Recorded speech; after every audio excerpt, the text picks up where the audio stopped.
Buenas tardes a todos los presentes, bienvenidos al Ateneo de Jerez. Muchas gracias por vuestra presencia en esta noche donde vamos a escuchar a doña María del Carmen Borrego Pla. Ella es doctora en Historia de América y además es copropietaria de Maestro Sierra y muchas más cosas, ¿no? Yo, de todas maneras, solamente quería daros la bienvenida en nombre del Ateneo. Deciros que, curiosamente, y lo va a hacer mención mi compañero, curiosamente ella da la conferencia el 20 de noviembre del 2014 y la anterior que dio en el Ateneo fue el 19 de noviembre del 2012. Por un poquito no hemos acertado en el mismo día, pero bueno, solamente agradecerle a Carmen la referencia que siempre tiene con nosotros, por la disposición que tiene con nosotros, y bueno, el Ateneo es una puerta abierta a la cultura y esta noche vamos a tener la oportunidad de escuchar a Carmen en esta conferencia de el vino, la mujer y las etiquetas de Jerez, de las etiquetas de 1900. Perdón que estaba haciendo un lío. De todas maneras, Carmen, a mí me gusta mucho, sobre todo las publicaciones, las tres publicaciones que tiene sobre el vino de Jerez. Ella es gran conocedora. Yo, cuando he visto un poco las publicaciones, sé que ella trabaja mucho sobre Cartagena de India, ¿no? Sí, pero de todas maneras sobre Jerez, sobre el vino de Jerez, ella ha hecho muchos trabajos de investigación. Yo solo le voy a dejar la palabra a mi compañero Paco Núñez, que es el responsable de la sesión de conferencias, que va un poco a hacer introducción a Carmen de un poco de su currículum y de su trabajo. Y nada, dejarle después la palabra para que ella comience esta conferencia. Muchas gracias, Carmen, por tu presencia y también por tu dedicación. Bueno, buenas noches. La presente conferencia se enmarca dentro del ciclo que ha diseñado el Ateneo de Jerez, denominado El vino de Jerez, fuente de cultura, y del nombramiento de Jerez como ciudad europea del vino. Habiendo doña Carmen colaborado con nuestro Ateneo con la conferencia que nos departió sobre los indianos y el vino de Jerez, celebrada hace 2 años, el pasado 19 de noviembre de 2012, y dentro del ciclo que hicimos en aquel momento sobre el bicentenario de la Constitución de 1812 y sus consecuencias, refiriéndose a aquellas grandes fortunas que con la independencia americana se afincaron en Jerez, como los Vergara, los Barbadillos, los Martín, etc. Y como sabrán los presentes, hemos realizado conferencias en este ciclo diversas, como la de Antonio Mariscal sobre los grandes bodegueros que transformaron Jerez, la de José Luis Jiménez sobre el vino de Jerez y las artes, la presente de hoy, doña Carmen Borrego Pla, así como otras que vendrán, como la señora presidenta del Consejo Regulador, don Bertrando Méndez William, que nos dará sobre el Jerez y la gastronomía.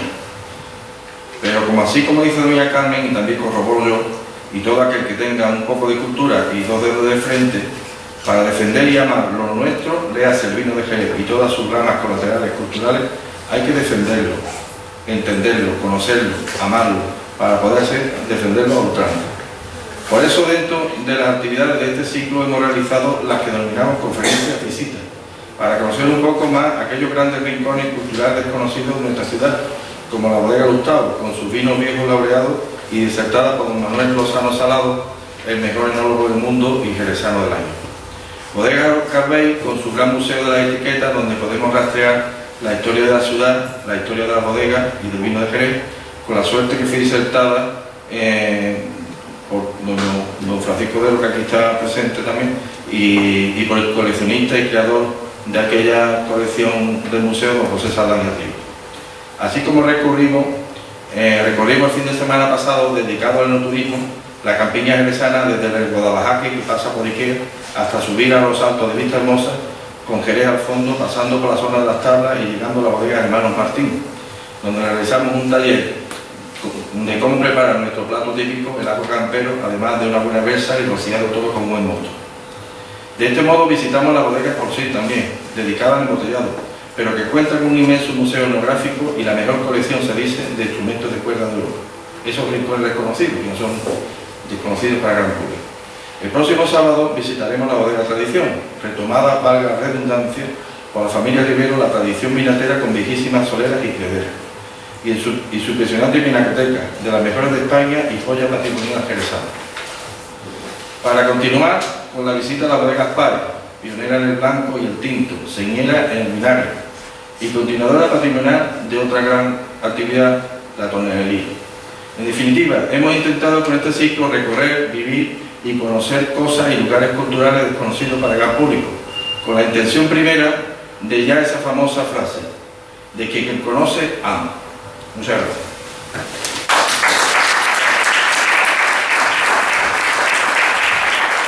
Seguidamente voy a hacer un pequeño currículum porque estaríamos aquí varias horas, el currículum de doña Carmen. Dentro del mundo vinatero de Jerez, mundo normalmente de hombres, cabe destacar a aquellas mujeres que eran fundamentales en el ciclo productivo vinatero, como las vendimiadoras, las empaquetadoras, las etiquetadoras, las lavadoras de botellas, las embotelladoras y tantas más que sería interminable y que quizás no se le ha hecho el reconocimiento adecuado. Mujeres que enviudaban y sacaban a su ingente role y su bodega adelante. Pero también le recuerdo cercano a doña Pilar Aranda, a la madre de la presente conferenciante, doña Pilar Pla, pecho abierto, y a la propia conferenciante, alma mater de una de nuestras mejores y más laureadas bodegas. Doña Carmen es doctora en Historia de América y licenciada en Geografía e Historia. Ha estado hasta su jubilación en la Universidad de Hispalense, confeccionando centenares de publicaciones de muy alto contenido científico, ponente en más de 50 congresos nacionales e internacionales, directora de decenas de cursos y seminarios, siendo pieza fundamental en el estudio de la Cádiz americana y Plaza Fuerte de América, como es la ciudad de Cartagena de Indias. Pero creo que indudablemente pasará nuestra historia cercana con su trilogía sobre el vino de Jerez y su historia, desde el mundo clásico hasta nuestros días. Persona afable, cercana y que seguro que nos dará muchos frutos de investigación histórica en el futuro. Sin más preámbulos, doña Carmen, tiene la palabra.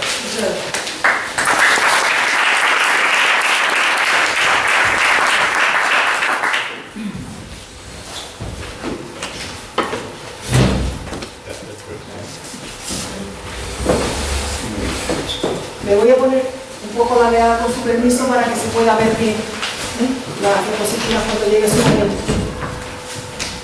Bueno, de todo, señor presidente del Ateneo, señores ateneístas, el director general del Consejo Regulador, señoras y señores, muchísimas gracias por estar hoy aquí y también quiero dar las gracias evidentemente pues a esta casa que ha tenido el detalle de invitarme a dar una conferencia dentro del ciclo que están celebrando sobre Ciudad Jerez, Ciudad Europea del Vino. Una cuestión que me congratula doblemente, primero por la invitación y segundo por la idea de hacer un ciclo precisamente sobre este tema tan importante para la ciudad. También te quiero advertir que esta conferencia fue objeto de difusión en la Feria de la Vendimia de Jerez, cuando las bodegas Maestro Sierra, siguiendo una tradición ya, se hace alguna fiesta en la bodega y yo me encargo de hacer algún tipo de conferencia cultural.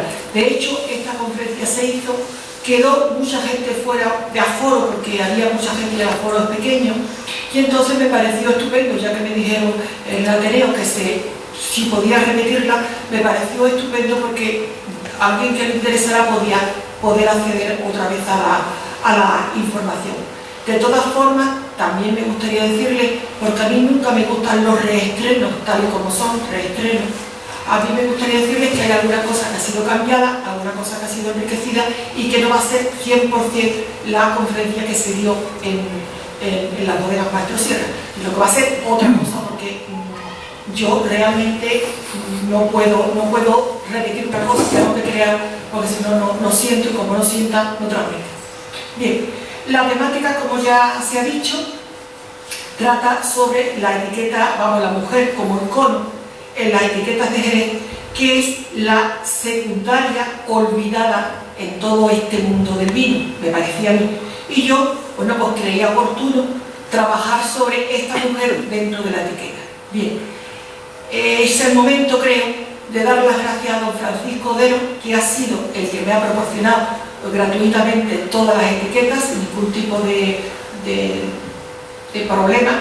Y, por si ustedes no lo saben, que yo creo que sí ya lo conocen, pero Él es sanluqueño de nacimiento, jerezano de adopción, tiene una colección de más de 10.000 etiquetas, repito, 10.000 etiquetas catalogadas, indizadas, y bueno, ahora que está jubilado de la empresa privada, está ayudando a catalogar y a indizar otros archivos de etiquetas muy importantes que tiene una de las bodegas más emblemáticas de Jerez. Entonces, desde aquí de nuevo, Paco, que no te digo porque muchísimas gracias por el detalle de volver otra vez a prestar las etiquetas, y también, evidentemente, como siempre ocurre, muchas gracias a doña Sonia Arnal, que es, bueno, mis manos y mis pies en esta conferencia, porque yo no puedo estar dedicada al texto y a tantas diapositivas que vamos a ver hoy, si podemos verla y tenemos tiempo suficiente. Bien. La historia de la etiqueta. Bueno, pues la historia de la etiqueta no es nada nuevo. Siempre que ha habido una compra o una venta de algo, siempre está la etiqueta, por la utilidad que tiene la etiqueta.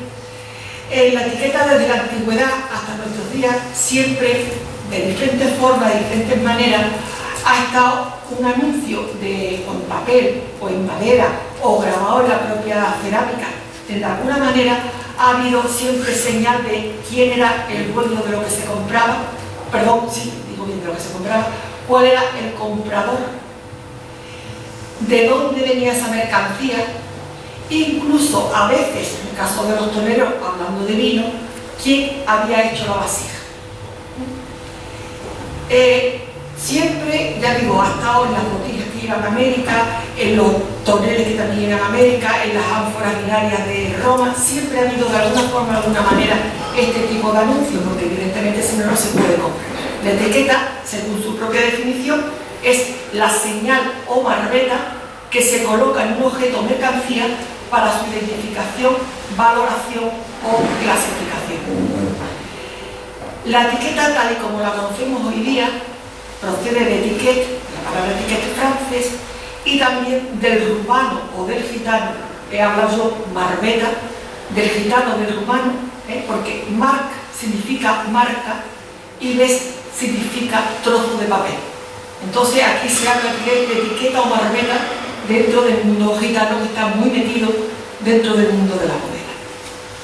La primera etiqueta que se hizo en Jerez fue en 1830 y la hizo José María González Ángel, González Díaz, ¿no? Fundador, y que evidentemente dio una gran importancia a esto, porque era un signo de modernidad muy importante, la etiqueta puesta tal como la conocemos ahora sobre la botella, y también un signo de distinción a esa botella.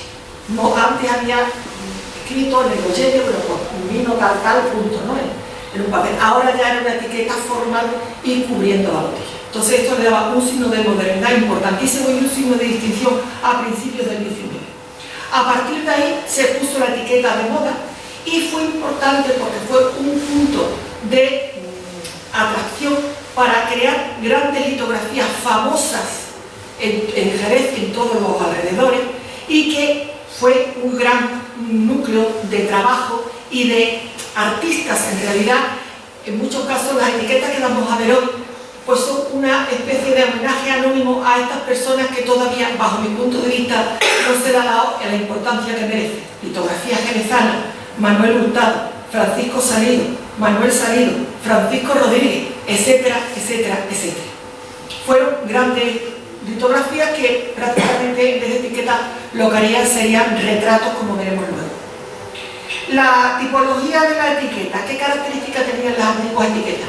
Bueno, en primer lugar, como hoy en día, cubrían totalmente la botella completa hasta el fondo, por si en la etiqueta había algún tipo de pozo o algún tipo de algo que no debería de ser visto, que no se debiera consumir, pero sí que debido al tipo de cómo se trabajaba la calificación del vino, posiblemente depositada. Entonces, para evitar depósitos se cubría con el papel cubría toda la etiqueta. Eso por una parte.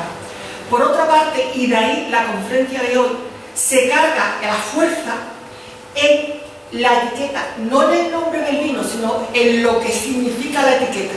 Porque va un pueblo analfabeto, en muchos casos, no importaba tanto el vino como que se identificara por un tipo de etiqueta, según el que viene esa etiqueta, oye, pues dame la etiqueta de, no sé, de Juan Belmonte, o dame la etiqueta esa que estaba, se dedica, se identifica la etiqueta por el icono que hay, ¿no? Nosotros, por ejemplo, Tío Pepe, por decir algo, pues lo identificamos con el icono del Tío Pepe, por decirlo de alguna manera. También hay que tener en cuenta que las bodegas hacían etiquetas genéricas, una para todos los tipos de vino, y entonces con un tambor negro ponían amontillado, oloroso o fino, con lo cual se ahorraba un determinado número de etiquetas y de dinero. También hay que tener en cuenta que las litografías tenían catálogo, y muchas veces, bueno, pues había bodegas, empresas que decían, me gusta esta etiqueta para mi amontillado, o me gusta esta otra etiqueta, otra empresa para mi manzanilla, con lo cual veremos a lo mejor etiquetas que sirven para un tipo de empresa y para otro, porque en esos momentos la exclusividad no existía en muchos casos. Y bueno, por supuesto, también muy curioso, y veremos aquí dos casos de esto, que en muchos casos las etiquetas se podían convertir en postales que la propia empresa, la propia bodega, regalaba a sus consumidores o a aquellos que consideraran suficientemente, bueno, pues importante. La inspiración de estas etiquetas, bueno, pues la inspiración era variadísima. Se inspiraban para hacer esta etiqueta los litógrafos en grabados, en colecciones litográficas, en fotografías, en pinturas costumbristas. Y también hay dos cuestiones que me interesaría destacar porque no están muy vistas. Muchas veces, Sonia, si te importa, muchas veces, vamos a ver si muchas veces lo que ocurría es que incluso tenían como modelo algunas etiquetas de algunas bebidas que estaban al otro lado del Atlántico. Por ejemplo, este es un ron añejo, el Venerable, de Barranquilla de 1890. Si ustedes lo ven, ron superior. Es muy parecido a lo que luego entra el Centenario Terry. Curiosamente, el Centenario Terry no es que lo imita la idea de una persona venerable que tiene una copa al lado como diciendo, y esta copa hace que yo siga viviendo, porque es un vino sano que sigue viviendo. Pero, y que de hecho este modelo de Terry, bueno, pues sería un cerillero catalán que, por cierto, machacó a la bodega pidiendo derechos de imagen, ¿no? Pero el hecho es que la misma, des en cuenta, la misma idea de un sitio a otro. Y otra inspiración que no es conocida y que a mí me llama poderosamente la atención es, siempre sabemos que Goya va a influir, bueno, pues en lo que significan los cuadros, en lo que significan los retratos, en lo que significan los cartones para los tapices. La influencia de Goya se sabe, la familia de Carlos IV, todo eso se sabe. Pero sin embargo hay un cuadro muy importante de Murillo, que es este que está aquí.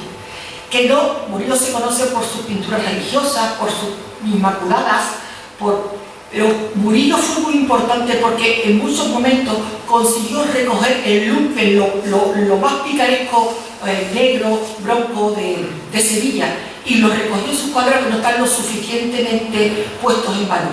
En este caso es un cuadro que se llama Mujeres mirando por la ventana. Es un burdel. Estas dos cortesanas fueron famosas en Sevilla, se llamaban Las Ayeras, y es la vieja, la señora más mayor en el burdel, y están las recién llegadas que están estudiando y mirando y catalogando al futuro cliente que está a punto de entrar por la puerta. Esta mirada la vamos a ver luego en alguna que otra etiqueta, y se ve muy bien cómo esa alma de quién eres, cómo vas a consumir, de qué manera, lo vamos a ver luego en otra etiqueta como queremos. En cuanto a la cronología de las etiquetas, bueno, pues la etiqueta la hemos puesto sobre 1900 porque la etiqueta no tiene fecha, entonces ninguna.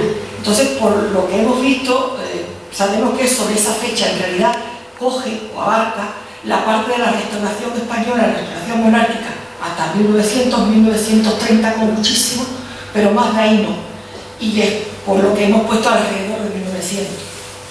¿Qué contexto histórico hay de estas etiquetas? Bueno, pues el contexto histórico es un contexto tremendamente complicado. Al principio, bueno, pues Jerez es una sociedad pues, alegre, confiada, viviendo de la industria del vino, vale. Pero va a llegar un momento clave definitivo, que va a ser 1898, que va a ser la pérdida de Cuba. Entonces, Jerez lo va a tener difícil, porque por un lado están saliendo y entrando los soldados que vienen de Cuba o que van a Cuba y los que vienen medio muertos, porque hay 3 puestos importantes de Cruz Roja, como ustedes saben: Cádiz, Puerto de Santa María y Jerez. Concretamente el de Jerez estaba situado muy cerca de aquí, donde está la Alameda del Banco.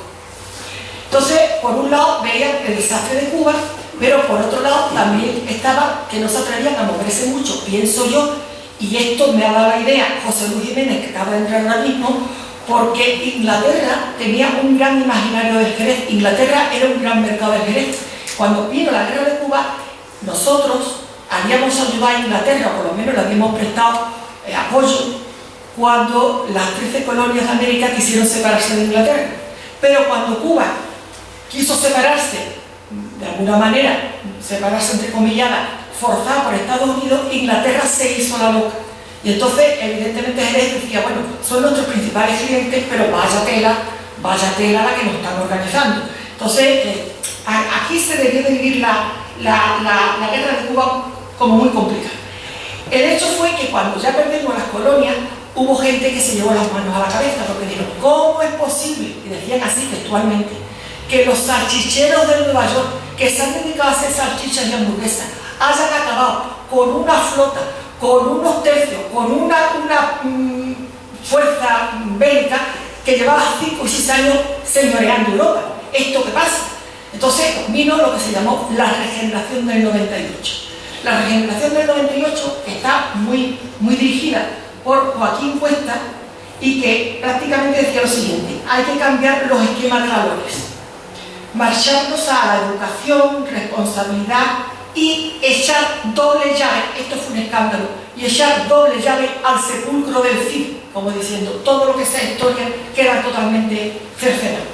Fue el momento en que se levantó en España una reacción importante y apareció el famoso costumbrismo. El costumbrismo es aquella aquella corriente de pensamiento que ya estaba antes, pero ahora cuando emerge con toda la fuerza, entonces se basa el costumbrismo, dice su propio nombre, en la costumbre y en la historia. El costumbrismo piensa que la historia es necesaria, es la que vertebra y da cohesión a un país, y que la costumbre lo que hace es diversificar ese país. Es un país unido, pero a la vez diverso. Y este costumbrismo, bueno, pues posteriormente tendrá un brazo que será el casticismo, y el casticismo tendrá su relación con el flamenco, como luego veremos. Bien, ¿Jerez qué hace con esto? Bueno, pues Jerez encuentra una duplicidad mental muy importante. Jerez mantiene económicamente su modernidad, una modernidad que me gusta recalcar porque tenía lo que se llama la industria del vino. En el siglo XIX se habla siempre de la industria textil catalana, que es cierto que existía, pero aquí también teníamos otra industria que no ha sido reconocida, que es la agroindustria, que tiene todas las características de una industria, lo que pasa es que en el norte era textil y aquí era de vino. Teníamos bodegas, que son las fábricas que tienen en cada uno, que son edificios especializados para crear un producto. Teníamos organización y jerarquización del trabajo, estaban los capataces, escribientes, etcétera, etcétera. Teníamos un producto terminado y exclusivo, basado en un sistema que no se conocía en el mundo, que era soleras, criaderas, y una gama de productos, no un solo producto. En un producto salía fino, amontillado, oloroso, que son muy difíciles. Se exportaba, y además era un factor importante de arrastre tanto como puestos de trabajo, embotelladores, tapones, cápsulas, etcétera, como factor de arrastre a la ciudad, porque Jerez era, bueno, pues una ciudad moderna, con paseos, teatro, ferrocarril, luz, etcétera. Todo esto en cuanto a la economía. Pero en cuanto a lo demás, a todo lo demás, a la mentalidad, el resto de mentalidad era muy conservador. Los jerezanos eran monárquicos, católicos, la mayoría, monárquicos, católicos, patriarcales, evidentemente, amantes de su historia, no querían echar la llave al sepulcro del Cid. De hecho, nosotros muchas veces somos inconscientes, pero damos un grito aquí que yo no sé si ustedes se habrán dado cuenta, pero cuando vamos a decir viva Jerez, hay algunos sitios sitios yo oigo viva Sevilla, viva Cádiz, aquí no se dice viva Jerez. Yo no sé si ustedes están de acuerdo. Aquí se dice, el viva lo tragamos y decimos, España Jerez, primero la nación, luego la ciudad.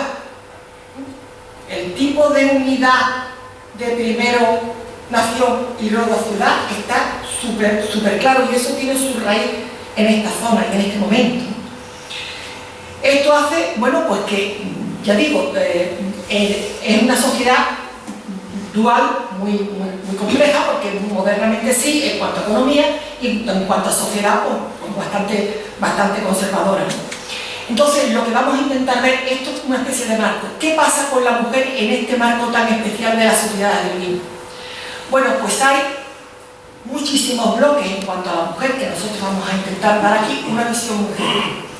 Primeramente, por decir algo, vamos a decir, y diré por qué decir algo, las que yo llamo, un bloque de las que yo llamo las de abajo, las mujeres de abajo, que eran las mujeres de los trabajadores de bodega, que de eso prácticamente no hay etiquetas ninguna, porque, bueno, según el profesor Caro Cancela, era, entrecomillado, por favor, estuvo entrecomillado, la aristocracia de la clase obrera, es decir, las que mejor estaban dentro de la clase obrera, y sobre eso no existen etiquetas, pero sí existen algunas, muy pocas, de las famosas, las de abajo, o sea, las vendimiadoras. Estas vendimiadoras que tenían un trabajo muy duro, muy bronco, y aquí hay gente que sabe de lo que estoy hablando, cobraban la mitad de los hombres a igual trabajo, sus hijos a partir de 7 años trabajaban con ellas, mal alimentadas, el ajo caliente en todo caso y el gazpacho, ni sopa de tomate ni piriñaca, esto era una cosa como exagerada, eso cuando había suficiente comida. Una climatología muy difícil, porque cuando hacía calor 40 grados y cuando llovía no se podía trabajar. Todas ellas, tan profesionales como los hombres, utilizaban, y siguen utilizando ahora, tanto hombre como mujer, la navaja para cortar, y de hecho eran un auténtico, hombres y mujeres, un auténtico, podríamos decir, un auténtico objeto de admiración por un tal Don Simón, que era el bibliotecario del Jardín Botánico de Madrid, que venía a pasar parte de sus vacaciones al Majuelo, que el Majuelo es una viña de Don Agustín, y que decía que los mejores vendimiadores estaban en Jerez.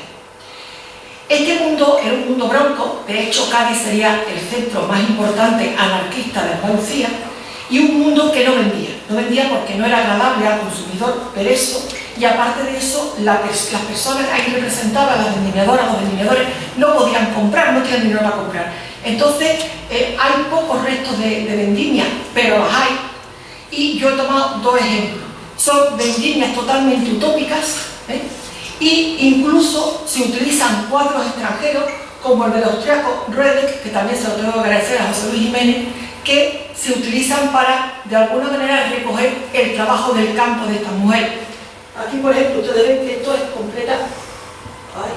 completamente utópico, ¿no? Porque esto es una vendimia feliz donde va la gente con sombrero, con colgante, con media, bueno, algo realmente idílico, la gente completamente tranquila por su canasto, recogiendo una venada como si esto fuera algo del juego, por decirlo de alguna manera.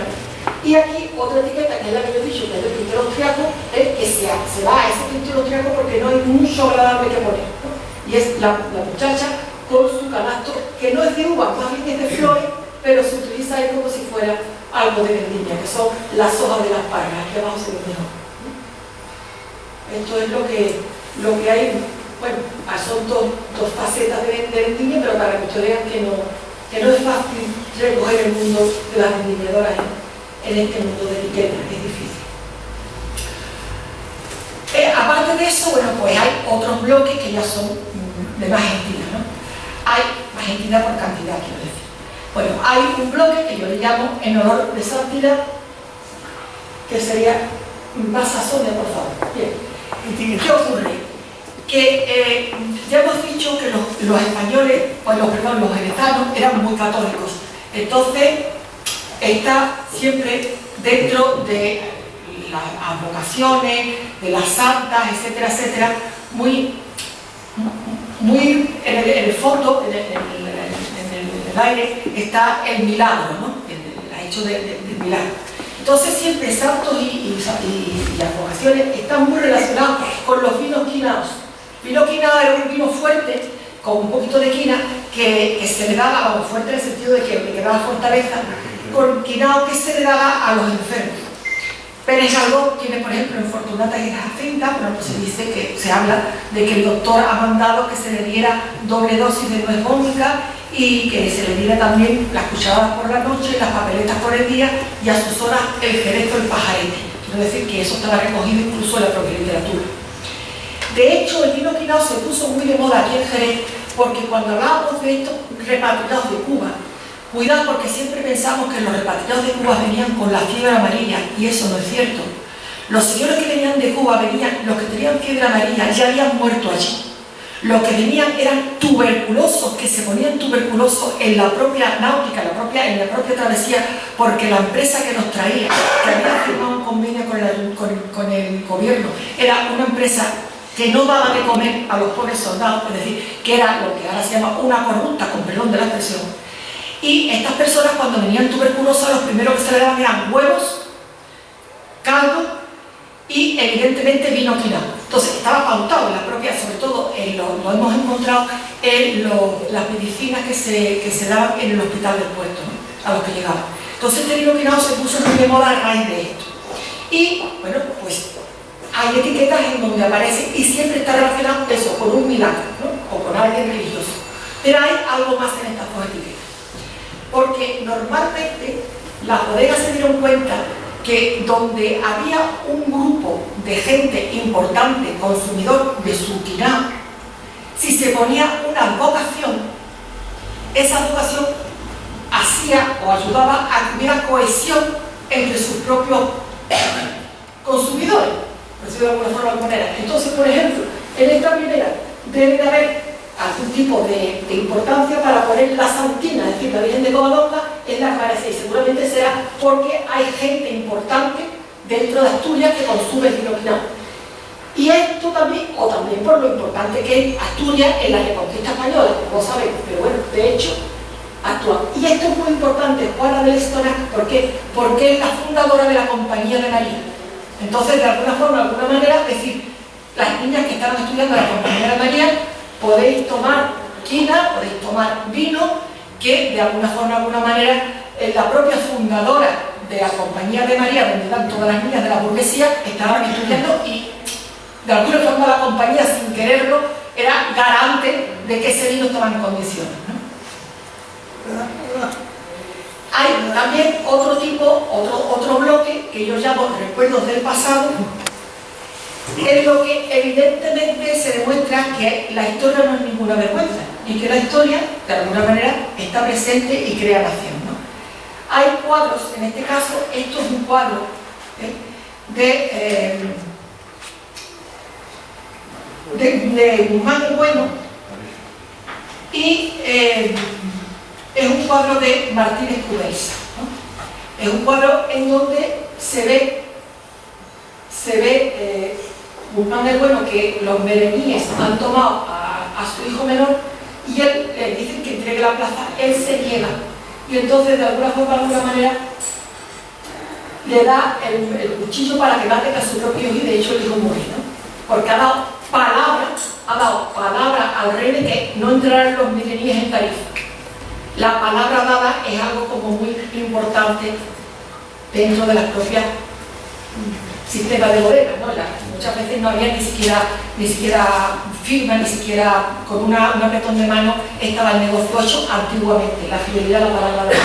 Es una coral, es una etiqueta coral, y ahí se ve la madre agarrada al padre, pero en segundo término, a pesar de ser tan padre como ella, ¿no? Pero ella en segundo término, agarrando al padre, no mates al hijo, no me tires el puñal, pero es el padre la persona de alguna manera que aparece como importante, como podríamos decir, como eje de la propia historia que se está narrando.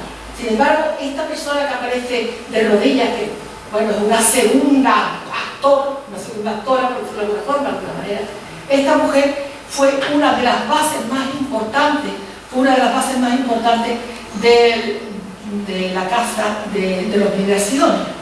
Era una María Alfonso Coronel, que tenía, cito, como dote, que había aportado, y aparece como secundona ahí, casas en la collación de San Miguel de Sevilla, una hacienda en Valencina, olivares en Pilas, la villa de Goyullos de la Migración, las aceñas, que son los molinos, en el Guadalete junto a Jerez, el pago de la Ina y el pago y viñas del Barroso cerca de Jerez.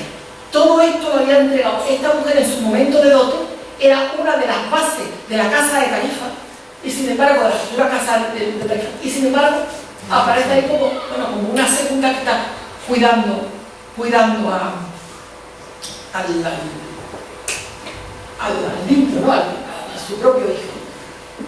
Como contrapunto a esto, bueno, pues aparece también otra etiqueta, en donde aparece Agustina Drago. Agustina Drago, que es, ustedes saben, catalán, pero que estuvo ahí en el Portillo, ella es catalana, no es aragonesa, es catalán, del barrio de la Ribera, y que aparece ahí en Zaragoza, en la plaza del Portillo, en el arco del Portillo, no pasarán de aquí los franceses. Es una mujer completamente diferente a la anterior, no le da miedo ni la sangre, no le da miedo ni los cañones, no le da miedo la pólvora, ella misma lleva un puñal en la mano y en muchos casos recuerda mucho la carga de los mamelucos que pintó Goya. Cuando los mamelucos, que eran los que venían en nombre de Francia, montaban a caballo y las bajas sacaban de la riga el puñal, rajaban la barriga de los caballos, se caía el caballo y el que estaba encima era entonces terminado de rematar por los propios majos. Y de hecho es lo que produciría los fusilamientos del 2 de mayo. De hecho, este fraile, si ustedes lo ven y ven un fusilamiento del 2 de mayo, es completamente clavado. Porque también en el fusilamiento del 2 de mayo iba un fraile a perecer, pues era completamente fusilado. Vale. Dentro de esta historia hay otra etiqueta también importante, que es una especie de historia de América, por decirlo de alguna forma o de alguna manera. Bueno, se llama Imperial, después de la independencia, unos importadores uruguayos, Reino Micía, que parece que eran importadores de la Casa Díez, en donde aparece Isabel la Católica bajo un fondo verde, que el fondo verde, que en la África se llama sin nombre, significa crecimiento, estabilidad, esperanza, como si dijera, bueno, nos hemos separado Uruguay de España, pero vamos a seguir trabajando y profundizando. De hecho, ahí la ponen como tronco del imperio imperial, con una sola águila que representaría a España, no con dos, porque esto es curioso. Cuando aparece una águila bicéfala es porque representa al emperador Carlos V de España, Carlos I de España y V de Alemania, que era nieto de ella. Y es el emperador, se llama águila bicéfala porque por un lado es emperador y por otro lado rey de España. Aquí no. Aquí, para el autor de la etiqueta, el imperio es el imperio de Castilla y América, ¿no? Entonces, el águila sería España, representada por Isabel, que es la base de ese tronco, ¿no? Que significa el águila en herálica significa heroicidad y permanencia, y al lado estaría Uruguay, que es la mariposa, que es lo que significa transformación, símbolo de transformación. Hemos sido una colonia y ahora nos hemos transformado en nación, y de alguna forma, de alguna manera tenemos un fondo sin nombre porque vamos a intentar tener esperanza y tratar de unir nuestras antiguas diferencias en algo que sea mucho más importante, mucho más, de alguna manera, una proyección más política de todo lo que se ha terminado aquí, ¿no? A pesar de que ya había la independencia, que no habíamos dejado un buen sabor de boca, pero sin embargo la etiqueta aparece Isabel como tronco, y además se llama filo imperial, claro, ¿no? Isabel la Católica imperial, filo imperial, el águila, la mariposa. Y esto que está aquí son medallas, que no podemos ver muy bien, pero sí sabemos que son medallas, me da la impresión de algunas obras o de algunos literatos importantes, tanto de un lado como de otro, porque esto de aquí es la única que podemos localizar, que es la portada de Felipe Guamancoma de Ayala, que hizo una crónica en el 17, cuando estábamos todavía bajo el Imperio Español, del mundo del virreinato peruano al que pertenecía Uruguay. Entonces, aquí ya digo que es una historia totalmente americana, una lección de historia de americana. Isabel, tronco del imperio, entendiéndose un imperio entre España y América, no entre España y Europa, y al fondo la esperanza de que las naciones separadas van a hacer alguna unión con su antiguo tronco, y de hecho las antiguas colonias apareciendo ya como nación. Es muy curioso, un estudio heráldico muy importante. Bien, también dentro de estos personajes históricos, bueno, pues estaría la reina Victoria Eugenia, que ahora sería impensable, pero de hecho se recogía. La reina, es curioso porque para los consumidores españoles, pues está la reina Victoria montando a caballo, con su traje corto. Es muy parecido a la forma de pisada del caballo, etcétera, al paseo que tenía Goya de Carlos IV, aunque aquí las patas del caballo están mucho más proporcionadas, pero aparece la reina con su faja, su corbata, su sombrero, su fusta, y evidentemente no el pantalón, pero sí la falda de Amazonas, siendo icono de la manzanilla fina, del Marqués del Medio. Y allí es curioso porque, claro, como allí los consumidores van a ser ingleses, aparece Victoria Eugenia, reina de España, en inglés, la solera más antigua, que por eso se le dedica a la reina como icono, y la reina sentada en una forma y en una situación propia de una reina. Es curioso, para los consumidores españoles, aquel para los consumidores ingleses. Ustedes saben que Victoria Eugenia era inglesa y era la sobrina de la reina de Inglaterra. Bueno, el exótico ándalo. Esto es muy curioso, es muy bonito, y no he tenido muchas etiquetas, pero porque tengo más tiempo. Había muchísimos, en el siglo XIX, muchísimos viajeros románticos, tanto españoles como extranjeros, que venían a ver Andalucía. Y entonces hay, por ejemplo, dos fundamentales. Uno que va a ser Blanco White, que va a trabajar sobre los jardines del Alcázar de Sevilla, y otro que va a ser Washington Irving, que va a trabajar sobre las leyendas del Alhambra. Estos viajeros románticos hablaban de que en tiempo de Al-Ándalus había habido aquí una cultura maravillosa, única, perfecta, donde había agua, donde había sol, donde había luz, donde había aroma de las flores, donde era una felicidad, donde era un mundo verde de color extasiante, donde había mujeres morenas, raciales, bellísimas, amantes de la joya, buena amante en la cama, que aparecían incluso en el siglo XIX, la leyenda de la Alhambra, que aparecían y desaparecían, y que de alguna manera, de alguna forma, eso se había quedado impregnado dentro de la Andalucía del momento. Era una especie de concepto de Andalucía un tonto liresco, un tanto de libro, un tanto utópico, pero que sirvió mucho, tuvo mucho éxito en ese momento, y de hecho tenemos aquí dos etiquetas, ¿ves? Con la Alhambra o si queremos un palacio árabe, si lo vemos con su fuente, sus esclavas, y el mundo idílico de la tranquilidad, la belleza, el sosiego, y esto servía como para vender curiosamente vino, a pesar de que los árabes no bebían, se dice que no bebían vino, que era mentira, bebían vino, pero bueno. Que era este mundo ilustrado típico de White o de Irving, aparece plasmado en las etiquetas. Hay otra más, si me quiere, mujer bella, amante de joyas, completamente bella, racial, con pelo negro, realmente que parece una cosa que es una odalisca. El nombre suyo es el nombre de odalisca, que también sirve como etiqueta dentro de los vinos de fe. Todo un sueño.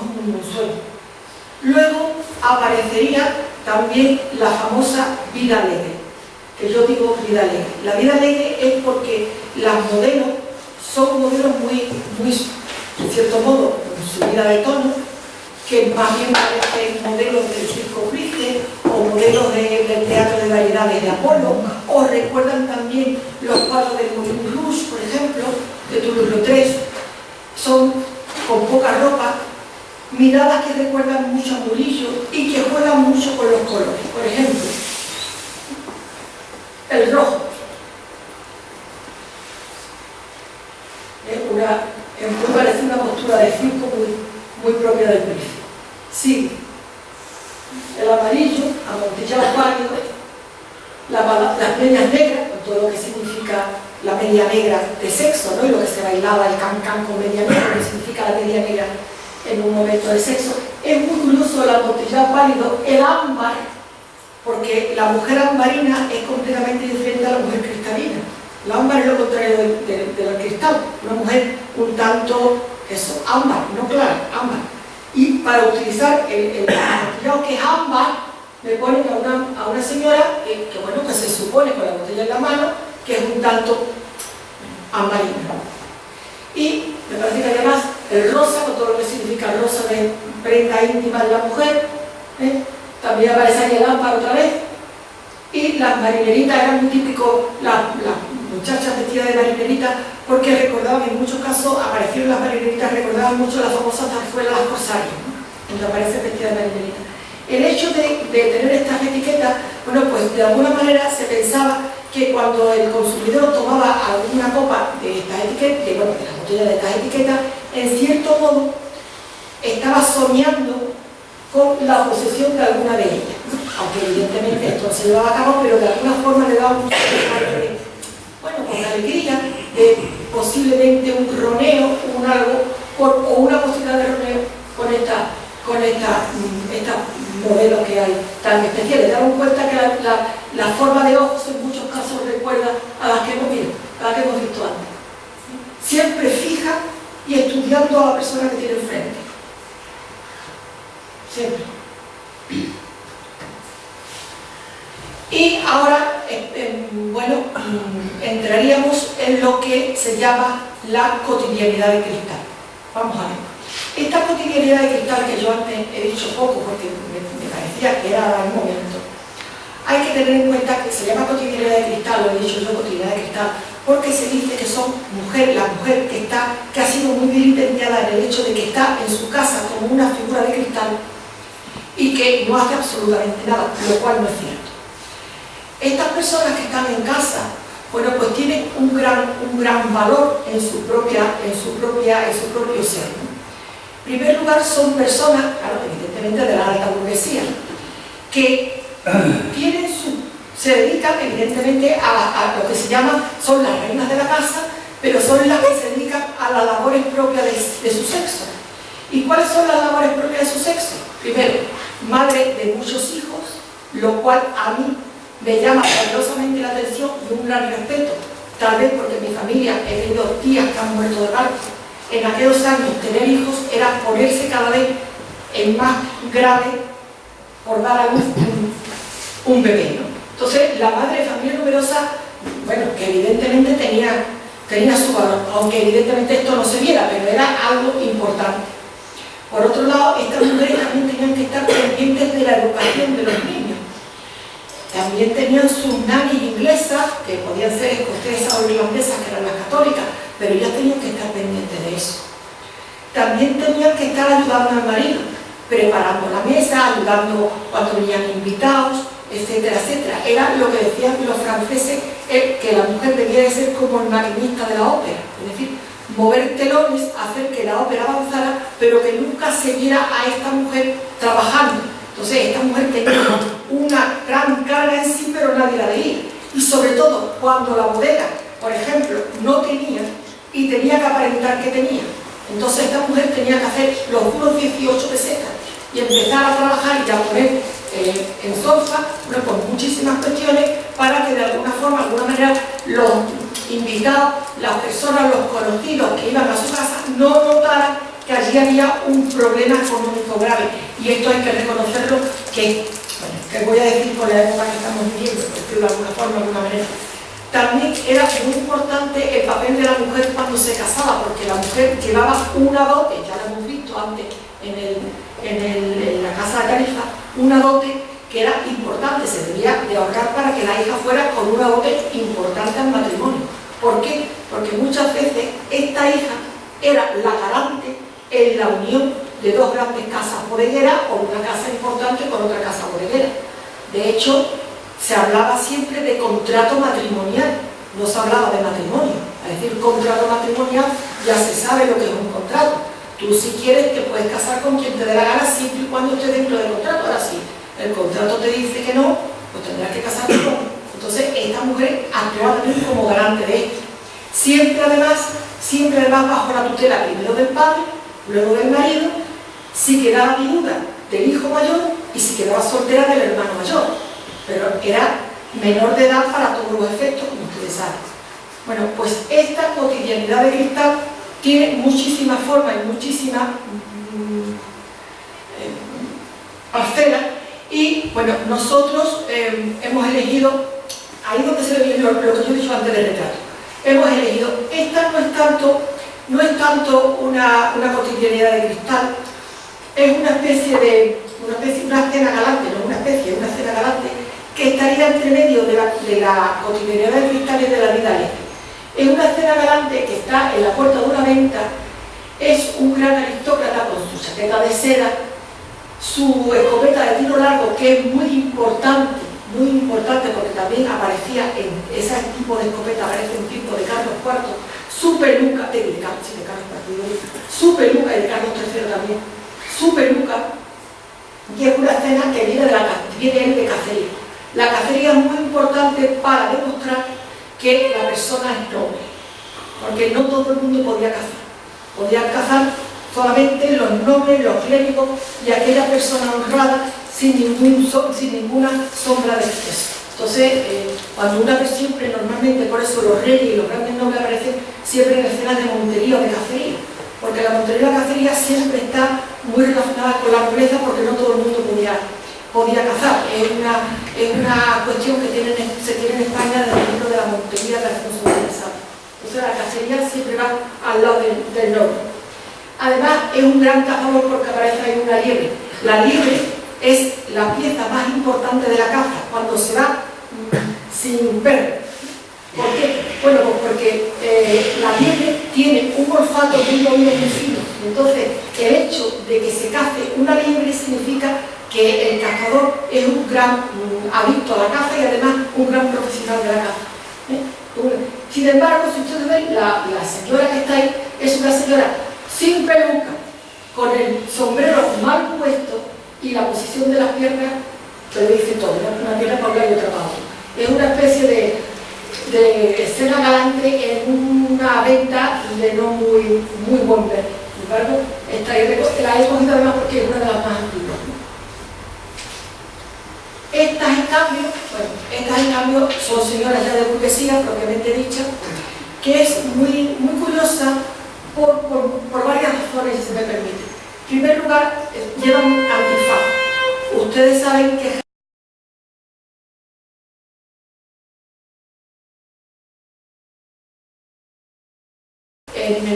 hasta 1930 fue una de las zonas más importantes, o se estaba creando como una de las zonas más importantes de carnaval, completamente contraria y opuesta al carnaval de Cádiz y al carnaval canario. Es decir, nosotros tirábamos más a los carnavales de tierra y tirábamos mucho más a los carnavales de Venecia.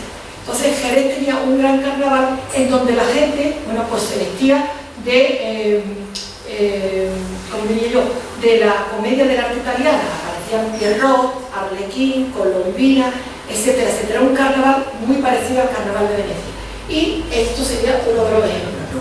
Pero ¿qué pasa? Que muchas veces el antifaz significaba, por eso tiene el antifaz que estaba ahí puesto, porque el antifaz significaba que al ponerte el antifaz y no verte la cara, tú podías ser tú misma y podías de alguna manera establecer relaciones y hablar con gente que sin antifaz te resultaría difícil poderlo hacer. Entonces, de alguna manera, el libro está diciendo, te pone un antifaz, no eres ningún tipo no te da ningún tipo de problema y rompe la timidez que puedes tú, de alguna manera, hablar con alguien que por algún motivo, por alguna razón, hasta ahora no lo has podido hacer. Eso por una parte. Por otra parte, me interesa la palabra Lagrima Christi, que es un vino muy importante italiano, pero que no sé si aquí se hacía o se importaba. Pero el Lagrima Christi es un vino que todavía se da hoy, uno de los vinos más importantes de Italia. Se crea cerca del Vesubio, es un suelo esponjoso, y se llama Lagrima Christi porque se piensa que el suelo italiano de donde sale este vino era un trozo del paraíso que se lo llevó Lucifer a la tierra. Y entonces allí no se cultivaba nada. Y gracias a las lágrimas de Cristo, de que vio que le habían quitado un trozo del paraíso, esas lágrimas de Cristo hizo que fructificara la zona.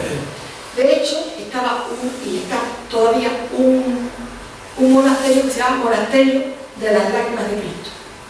Y toda es una zona importante en cuanto vino, es un vino en aquel tiempo blanco de unos 13 grados, ahora también es extinto, y se utiliza la típica uva que se llama uva lágrima, que se da fundamentalmente en la zona de Pozzuoli y en la zona de Capua. Entonces, curiosamente está aquí el Lágrima Christi, que es un interrogante, que no sabemos si es que está importado o que de hecho hay aquí un vino que se parecía a la Lágrima Christi. Pasa si quieres. Bien, bueno, esta primera etiqueta es lo que yo les he dicho antes del retrato. Entonces, la madre, la mujer de familia, la madre de familia, completamente comprensiva con los amigos, pendiente de los hijos, muy pendiente también de las relaciones sociales. Las relaciones sociales eran muy importantes porque, bueno, era la forma de los hombres de saber cómo iban los negocios, las relaciones sociales de las personas, ¿no? Cómo iban los negocios, y también para buscar pretendientes a las personas que fueran, ¿no? Se hacían normalmente en el invierno y en otoño, nunca en verano, porque hacía mucho calor y la gente se iba a los puertos, ¿no? A la zona de baño, perdón. En este caso, bueno, pues se ve aquí, ahí mismo se ve buenas noches, se ve una señora que está abriendo la puerta en una de estas reuniones, y se ve cómo el hombre llega, pero esto es muy curioso, el hombre parece la última moda con su levita, su chistera, sus patillas largas, que estaban de última, y es muy curioso porque, bueno, esto es lo que se le llamaba un lechudín, que va de un llamado lechudín. Si fuera más joven, es lo que también se llamaba un pollopera, o sea, dependía de lechudino, si era mayor o pollopera, iba siempre perfectamente vestido. De hecho, Jerez es muy famosa, como ustedes saben, la sastrería. El jerezano siempre ha tenido fama de ir muy bien vestido, con influencia inglesa. Hay un verde que se llama verde cacería, o verde inglés, o verde de bodega también, que se demuestra ahí hasta dónde era importante esta situación del hombre. Y en las tertulias y en las fiestas, bueno, pues los hombres se dedicaban a jugar las cartas, a hablar de negocios, a hablar de política, las mujeres pues a sus labores, evidentemente. Pero había pasatiempos en donde los jóvenes, hombres y mujeres se unían. Era el famoso juego de prendas y también los bailes que evidentemente estaban los padres pendientes porque los jóvenes se unían a bailar y esto no era muy de recibo, hasta cierto punto. Entonces los bailes siempre había siempre un piano en la casa, y siempre se interpretaba por la hija de la casa, por alguien amigo de la casa, o vals o ricodón, que son dos piezas muy suaves, muy lentas, para que no se pudiera hacer la relación esta entre el chico y poder hablar a solas, por decirlo de alguna manera. Bien, sin embargo, hay dos personas importantes, una que se llama, para que vean ustedes lo importante que era el Jerez en este momento y que se tomaba Jerez, Álvaro Ispaguer, que era de Jaén, que hace una polca es un baile mucho más rápido, mucho más unido, mucho más movido, que se llama Jerez y el champán. Y hay otro que es de Jerez que hace otra polca, que se llama Rafael Taboada, que la polca se llamará Viva el Jerez. Ambas polcas se utilizaban en los grandes saraos de las casas jerezas. Y los jóvenes se volvían locos por bailar polca, porque de alguna forma estaba mucho más unido, mucho más rápido, mucho más divertido que el vals o que el rigor. Sigue. Aquí se ve el pollo pera al lado de la niña que está tocando el piano dentro de esta ella está ofreciéndole un vaso de jerez y él está diciendo voy a apuntarte porque eres lo más maravilloso del mundo. Pero se llama bohemio. Él es un bohemio que trata de alguna manera de atraer para sí a la niña de la casa. Y la niña de la casa dice, tómate una copa de jerez.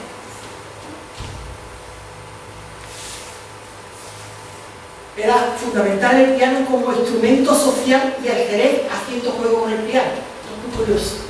Sí.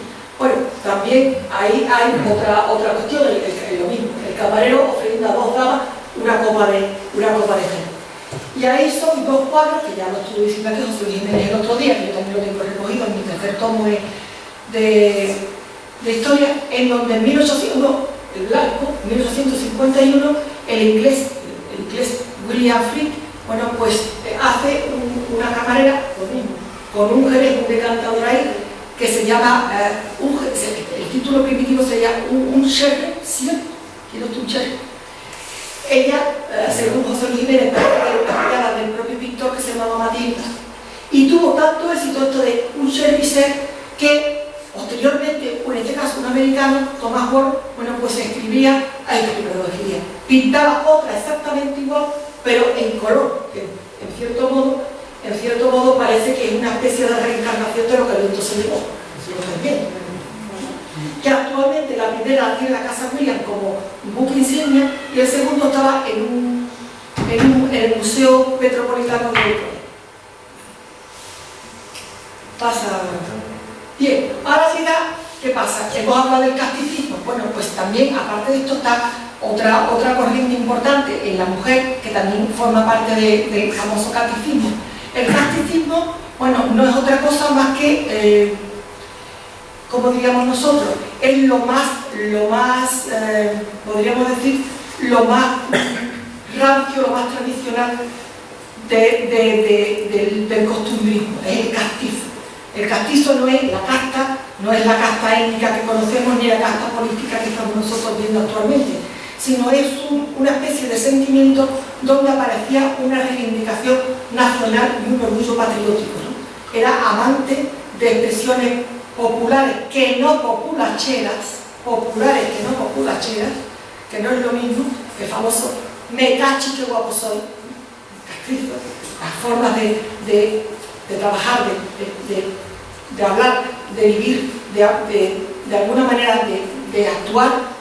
Ese casticismo también va a estar presente. A ese casticismo se va a apuntar la clase popular, la nobleza, la burguesía, todo el mundo va a apuntarse a este casticismo porque le parece importante. El casticismo hay que reconocer que en algunos aspectos es un tanto machista, y este casticismo va a tener, bueno, pues varios tipos, ¿no? En primer lugar sería las escenas de grupo, en donde siempre hay el vino en el centro de la mesa, las copas, cante, baile, alegría, siempre en espacios abiertos. Ahí es una parte de una puerta de una venta, allí es una especie de campo que se ve al fondo del agua y el mar, siempre en espacios abiertos donde hay, te digo, baile, cante y personas realmente vestidas como de lo más castizo. Allí, por ejemplo, es una puerta de la venta, un Romeo, una especie de escena galante, en donde, esto es curioso, aparecen ellas y ellos, pero ellos siempre vestidos, si son toreros, de toreros, porque el traje de luces da prestigio y da de alguna manera respeto. Entonces, en muchos cuadros castizos pues va a aparecer el torero vestido como tal, con su montera y, bueno, hablando con la gitana envuelta en su mantón, que luego hablaremos de esto. Esto es muy curioso porque son las postales que les he dicho antes. Son dos chicas de la burguesía con mantilla, como también muy castizo, con peineta o sin peineta, de pie o sentada, y utilizando una mantilla que la mantilla no suele saberse, pero la mantilla es una prenda política reivindicativa de primera magnitud. La mantilla es una prenda que antiguamente se utilizaba, bueno, antiguamente, y ahora todavía, en el norte, para poderse cubrir la cabeza y quitarse del frío, ¿no? Entonces, esa mantilla se la ponía y era de una tela o de una lana gruesa, sin más. Sin embargo, la mantilla aquí en Andalucía fue una especie de complemento elegante, sensual, pero que no era para sí, sino para ser visto, ¿no? Esa mantilla. Sin embargo, esta mantilla, en un momento determinado, que fue en el reinado de Amadeo de Aosta, un reinado que duró 2 años y que querían meter la casa Aosta aquí en vez de la casa Borbón cuando desaparecieron los Borbones porque los destronaron, quisieron meter a Amadeo de Aosta aquí. Entonces la gente no estaba de acuerdo en el año 1871-72. Y entonces, para demostrar a la mujer de Amadeo de Aosta, a la reina que estaba aquí, que decían la reina consorte, pero que no tenía nada que ver con ellos, y que el pueblo se levantó en Madrid, en Andalucía y tal. Entonces, la única forma que tenía, cuando había alguna fiesta en Palacio o alguna fiesta en cualquier país, en cualquier zona de Madrid o de Andalucía, salía la gente con mantillas para demostrar que ellos eran españoles y que aquella mujer que venía de Italia no tenía nada que ver con ellos, ¿no? Entonces, más de una vez, la propia reina se veía acongojada porque de la duquesa de Alba, desde aquí un recuerdo a su fallecimiento, su antecesora, ¿no?, a la última mujer del pueblo, aparecían con sus mantillas para demostrar que ellas eran españolas y que no tenían aquella dinastía que venía a entorpecer lo que había sido la historia de España. Entonces las mantillas están ahí y curiosamente, bueno, pues están demostrando primero que son postales y segundo, llevando una pieza importante que bueno, que de alguna manera, lo mismo que se formó con Esquilache para cortar las capas, que el motín de Esquilache, que no pudo Esquilache con cortar las capas de los españoles, en este caso las mantillas sirvieron de alguna forma como prenda reivindicativa. Cuando nos ponemos las mantillas no sabemos que estamos poniendo algo que nuestras bisabuelas utilizaron como forma muy civilina de demostrar que lo que estaba en el poder no era de ellos. Y evidentemente dentro de todo esto, bueno, pues está relacionada con esto está la mujer flamenca. La mujer flamenca no es nada nuevo, la mujer flamenca ya aparecía desde hacía mucho tiempo. Cervantes, por ejemplo, hizo la gitaniche, la gitana, la flamenca, estaba hacía mucho tiempo. Siempre hay una continuidad histórica ahí de los flamencos. Siempre es una mujer morena, con claveles, traje de gitana, sentada o de pie, ve poniendo los bozones porque se ve muy bien. Esta es muy importante porque esta hemos puesto como reclamo en la conferencia, porque parece que ha salido de un giro que ha dado. Es una de las pocas donde está con una botella apoyada en la cadera y mirando al cielo como diciendo esto es gloria pura, con su mantón. Aquella que mirada tiene de estudio y de decir, toma, te apetece esta copa, verás de serenidad. Qué cosa más rica te estoy ofreciendo. Otra está sentada con una mirada más pícara encima de un tonel con su traje de gitana, su mantón. Bueno, aquella ya es el máximo de lo que yo les he dicho. ¡Viva mi tierra! Con su mantón mirando al vino donde se entonces lo mejor que tenía. Mi tierra, ¡viva mi tierra! Siempre, le digo, morena, con claveles, pueden ser en muchos casos bailadoras o cantadoras que sirven como reclamo, pero al contrario de los hombres, en el caso de que una mujer esté como icono de una etiqueta, no se sabe nunca el nombre. Sabemos que son bailadoras o cantadoras las personas que viven en ese momento allí, pero ahora, después de 20, 30, 50 años, no tenemos ni idea de a quiénes se quiere referir como sea algo muy, muy importante. Siempre son anónimas. Es muy impactante los colores que utilizan las etiquetas, con iluminación muy suave y los colores muy, muy empastados. No les gusta en este caso, como antes, el grupo, le interesa el tipo. No van con grupo, va una persona sola. Le interesa el tipo de flamenca, no el grupo, el tipo. Tienen muy cuidado todos los detalles y, bueno, de alguna manera están así. Esta sería, a mi gusto, es magnífica porque es que aparece la dignidad, la majestuosidad de la flamenca. Es decir, yo soy la que soy, aquí estoy, sin ninguna vergüenza, sin ningún pudor de que soy gitana. Viva mi tierra, viva mi casta. Con sus manos puestas en la cintura, sin vino y sin nada, solamente la gitana con sus flores en la cabeza. Y con su mantón. El mantón que va a ser lo mismo que ha sido la mantilla. El mantón va a ser una prenda bastante curiosa de ver y de estudiar. sevillano, no es un mantón sevillano, el mantón andaluz, el mantón sevillano, un mantón de colores, pero siempre con pájaros o con flores, no tiene ningún tipo de achinamiento, ningún tipo de... ¿Por qué? Bueno, la historia del mantón es la siguiente: cuando venía el tabaco de Cuba, las petacas de tabaco, que se llamaban petacas, a los sitios donde se guardaba el tabaco, pero las petacas en su primer origen eran los montones de tabaco que venían de Cuba para acá. En Cuba había muchísima seda que venía a través de Filipinas, todavía de nosotros, ¿no? Y esas petacas se envolvían en seda. Cuando llegaban a la fábrica de tabacos de Sevilla, había dos tipos de cigarreras: la cigarrera propiamente dicha, que trabajaba sobre el cigarro, que eran las jóvenes, y después estaban las más mayores, las más viejas, que eran las pureras, porque no es lo mismo un puro que un cigarro. Entonces, las jóvenes tenían unas navajas para cortar el tabaco, para cortar los envoltorios de seda, unas navajas que eran con la punta redondeada para no partir, es decir, que se separaba pero no se extinguía, no se rajaba. Entonces decidieron que, como esa seda se tiraba, que porque ellas no se hacían un mantón, que era como una especie de abrigo, que tapaba todo, que era el gran mantón, el mantón pericón, no el mantoncillo de feria, sino el mantón pericón, el grande, que se le ponían unos flecos, se le bordaban flores y pájaros, que es lo único que sabía bordar en Sevilla, no los estilos chinescos que hay ahora, y ese mantón fue, podríamos decir, el buque insignia, podríamos decir, ¿cómo diría yo? El estandarte de los gitanos, es decir, lo pusieron las propias cigarreras de Sevilla, es decir, mi mantón vuelto siempre, y diciendo: me tapo mi miseria, voy con mi mantón, y ahora que venga alguien y me diga algo. Ahí está.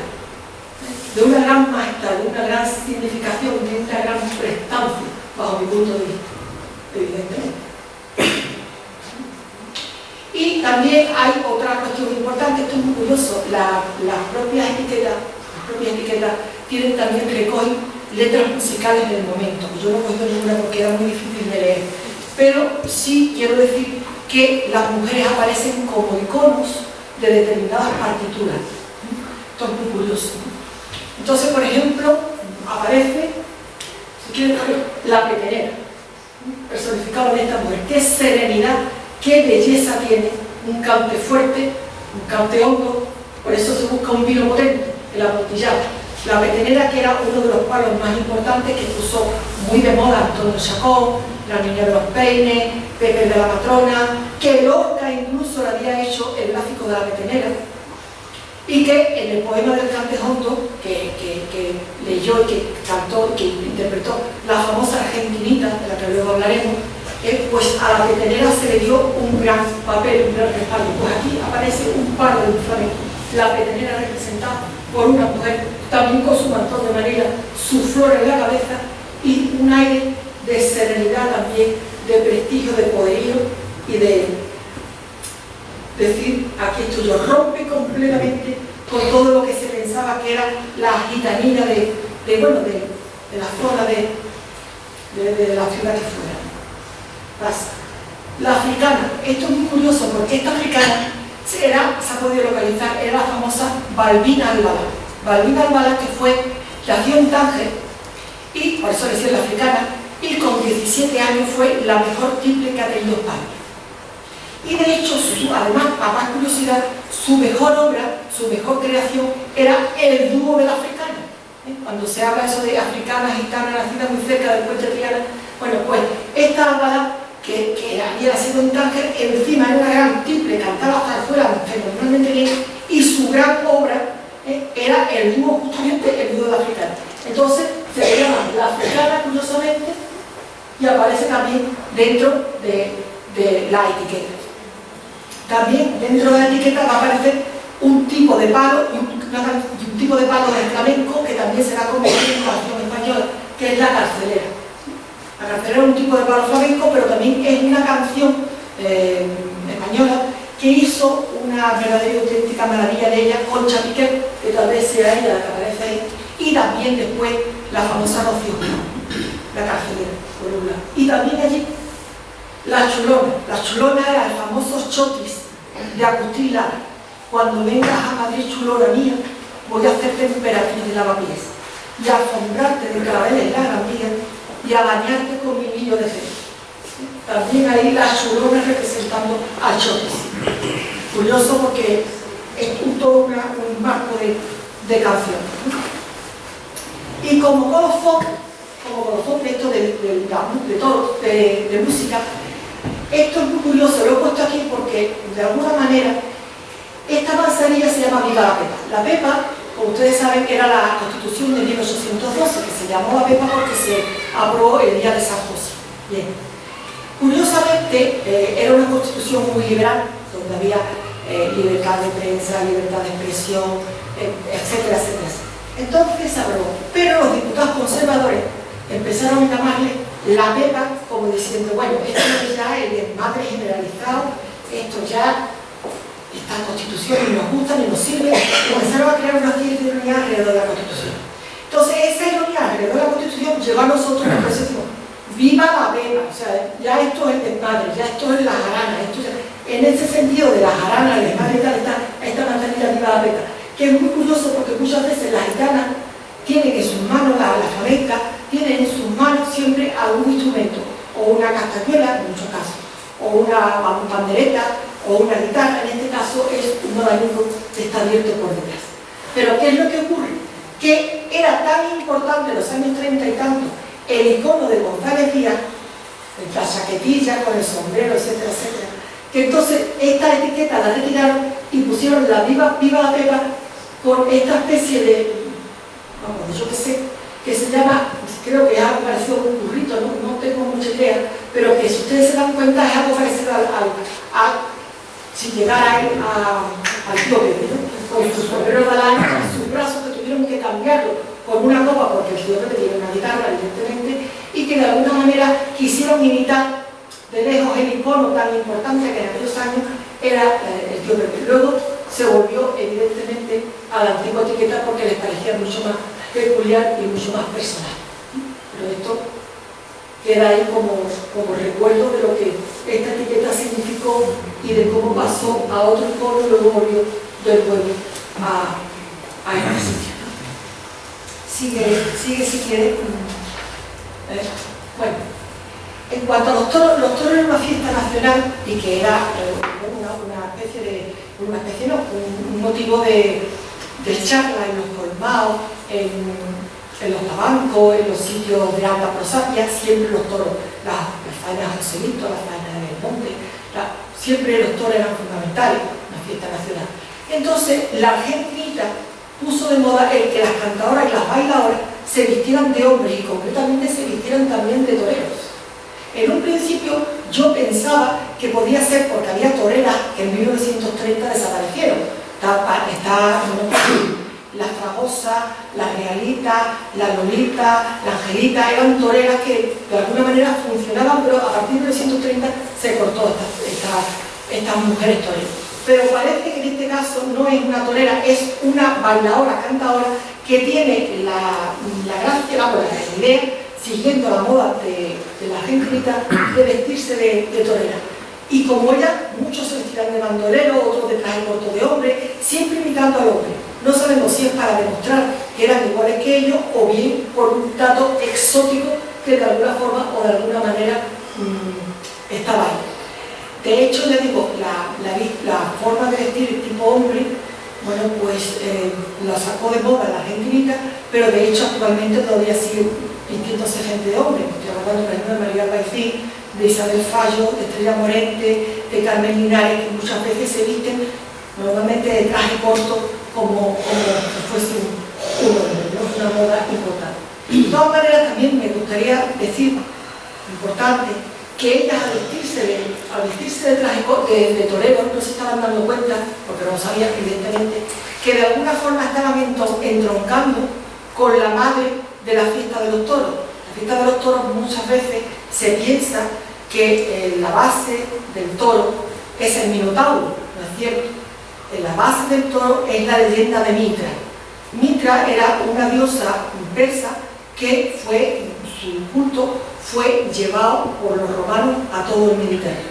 De hecho, hay esta Mitra en el Museo de Inglaterra, con su gorro frigio ahí puesto, no es un gorro de la Revolución Francesa, es un gorro ya muy antiguo, matando al toro. Se decía que Mitra tenía que matar anualmente un toro, por eso tenía que morir el toro. No podía irse, ahora actualmente no, en España y en Francia no se deja el toro vivo. Se tiene que morir porque sigue la leyenda de que se tenía que matar el toro, que era otro dios, pero que Mitra vencía a ese toro. Porque al morir el toro, de su sangre manaba el vino, de su carne saldría el trigo, de su piel los bosques y de su semen las semillas para una agricultura. Entonces, de morir ese toro cada año, el culto a Mitra significaba muerte del toro, porque antiguamente la diosa había matado a ese toro, y todos los que seguían el culto a Mitra, que fueron muchos, bueno, pues mataban al toro, un toro al año, para que de alguna forma, de alguna manera, esto pudiera seguir viviendo la agricultura y la ganadería de los países mediterráneos. Hasta aquí me parece que ha sido un poco rápido, pero bueno, se ha podido ver perfectamente la amplitud de lo que significó la mujer dentro del icono de las etiquetas, no desde el punto de vista litográfico, sino desde el punto de vista mental, que es lo que a mí me interesaba, que de alguna forma esto saliera a reducir, porque hay etiquetas que se conocen y otras que no se conocen, pero no se sabe muy bien cada etiqueta. A mí, hasta aquí sería la conferencia, pero a mí me gustaría terminar con algo importante, que fue unas palabras que son una meditación de Avicena. Avicena es un persa del siglo XIX, del siglo X, que influyó muchísimo en toda la escolástica medieval franciscana y que dice algo importante que viene muy a tono con lo que se ha dicho aquí. El vino es amigo del sabio y enemigo del borracho. Es amargo y útil como el consejo del filósofo. Está permitido a la gente y prohibido a los imbéciles. Empuja al estúpido a las tinieblas y guía al sabio hacia Dios. Después de esto, pues yo poco puedo añadir. Yo simplemente, siguiendo lo que se ha visto aquí en las etiquetas, pues bueno, puedo decir, señoras y señores, ¡viva mi tierra, España, Jerez! Muchas gracias.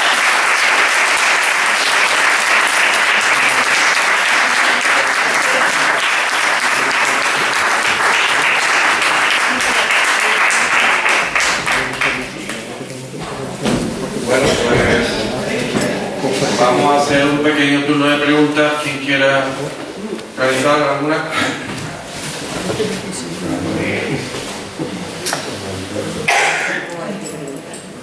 Luis. Buenas noches. Que no te veo. Buenas noches. Una preguntita. Me encanta la selección que ha hecho de etiquetas. Yo tengo también ciertas dudas con ciertas etiquetas que he utilizado, sobre todo de temas costumbristas, que muchas de ellas se repetían también por influencia, muchas etiquetas de Málaga. Eran coincidentes, se le ponía porque las litografías funcionaban de esa manera, se repetía el mismo dibujo, tanto para vinos de Málaga, sobre todo de Málaga, ¿no? Y aquí en Jerez. Se puede ver la acción también de esas imágenes que son las mismas, sacadas de grabado. Algunos que se han demostrado que eran de cuadros ya unos conocidos, otros menos conocidos, y las gitanas igual están sacadas también de muchas fotografías de la época, algunas identificables, hay un grito de mujeres flamencas y hay ese paralelismo entre quiénes son las flamencas, algunas de ellas, no todas. Y bueno, y finalmente, el logotipo del burrito, del españolito, de Sancho Romate, es anterior al tío Pepe. Anterior al tío Pepe, yo pensaba que era posterior al tío Pepe. Anterior. Y el litigio que no llegó a juicio fue que obligó a bajar la mano al tío Pepe. Es que no sabía que había algo de mano, como tú dijiste el otro día, pero... Lo que no se sabe y nadie me sabe decir es quién es el autor de este logotipo. Se sabe que Pérez Solero es del tío Pepe, pero nadie aquí en Jerez sabe quién es el autor. Por eso el problema de la fecha, que me alegro que me lo hayas dicho, porque precisamente por no saber quién es el autor es muy difícil encontrar la cronología. Yo además tampoco lo he mirado, quiero decírtelo, porque ya eso es cosa tuya, tú empezaste, yo ese tema ni te lo toco, pero evidentemente pues te agradezco eso que yo te he dicho, que es anterior y es posterior. Entonces el tío Pepe es posterior a esta especie bueno, de algo, porque no, al lado de la viva la Pepa con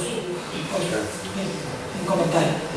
Y en cuanto a lo que me has dicho de Málaga, pues decirte que evidentemente, porque posiblemente como cada litografía tenía un book de etiquetas, pues entonces cualquier empresa de Jerez o de fuera de Jerez podía elegir alguna etiqueta que le gustara. La exclusividad de etiqueta en ese caso no existía, entonces aparecía el icono que fuera de mujer o de hombre, me da igual, en Málaga o en Jerez sin ningún tipo de problema. Esa yo creo que es la razón por la que se imita tanto Málaga y Jerez, por la litografía que fue tan famosa aquí en Jerez, que venían a comprar etiquetas, a encargar etiquetas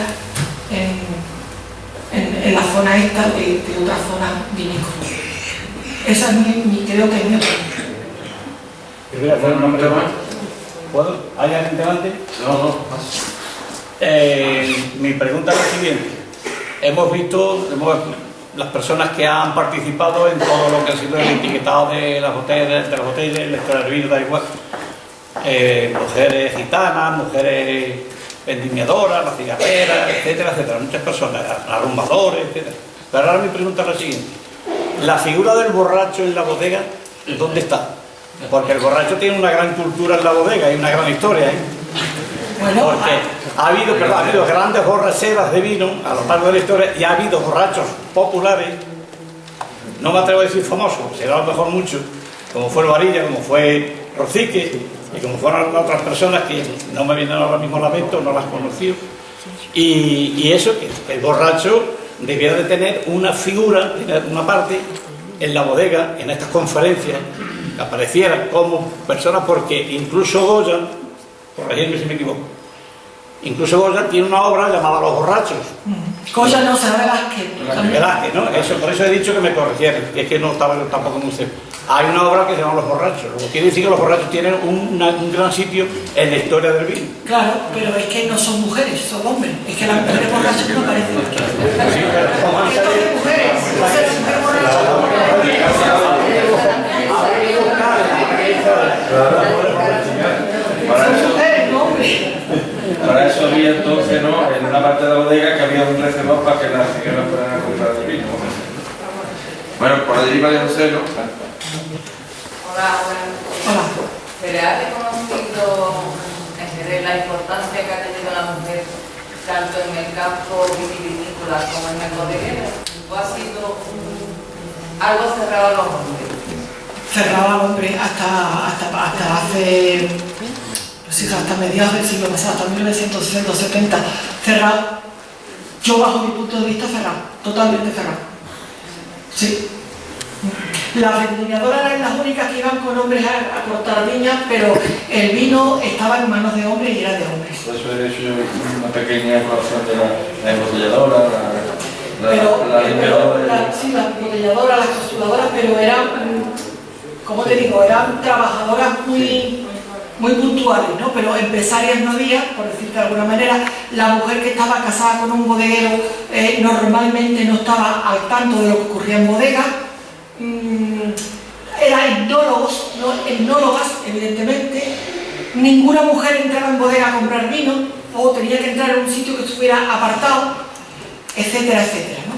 Había algunas, bueno, evidentemente no estaba totalmente cerrado, había botelladoras, había etiquetadoras, había vendimiadoras, pero de puntos directivos o de puntos importantes, no, totalmente cerrado.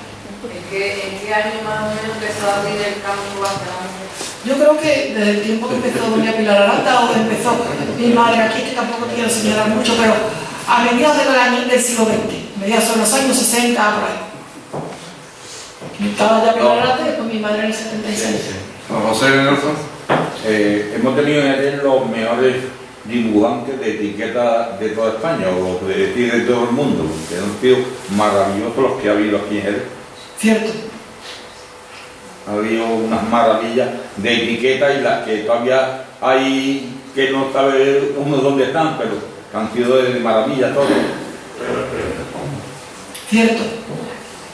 Y que bajo mi punto de vista no se le ha dado la importancia y la categoría que deben de tener dentro del mundo bodeguero.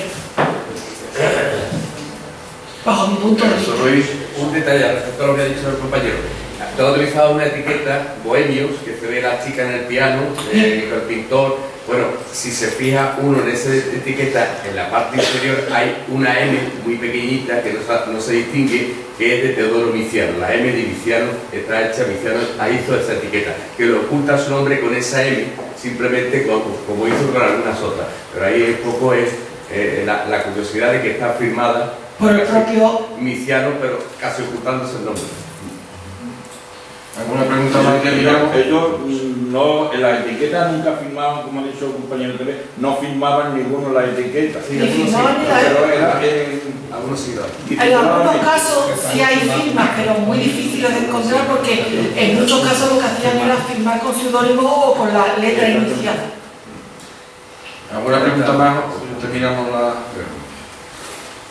Bueno, pues damos por finalizada la magnífica conferencia de doña Gabriela.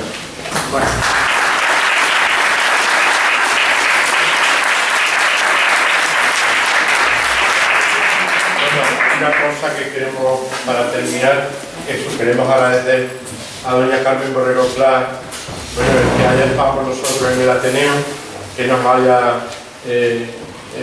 haya acercado la cultura del vino de Jerez aquí al Ateneo, y le vamos a dejar un detalle en nombre del Ateneo de Jerez, y deciros también que ahora abajo, por deferencia de la bodega Maestro Sierra, pues tenemos una copa de vino de Jerez. Así que, nada, daros las gracias por vuestra asistencia y a doña Carmen.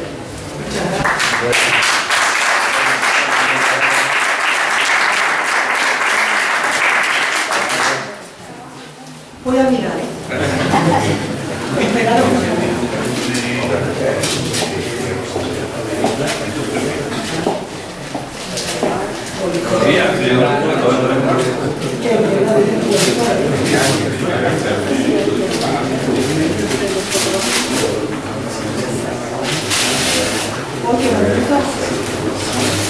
Esta es la puerta de la mezquita de Alcázar, y de la cual voy a leer un poquito la leyenda, ¿no? A doña Carmen Borrego Pla, del Ateneo de Jerez, en agradecimiento por su participación desinteresada y voluntaria en la conferencia Mujer, Vino y Etiqueta de Jerez 1900, así como su gran labor de investigación histórica y conservación patrimonial vinatera.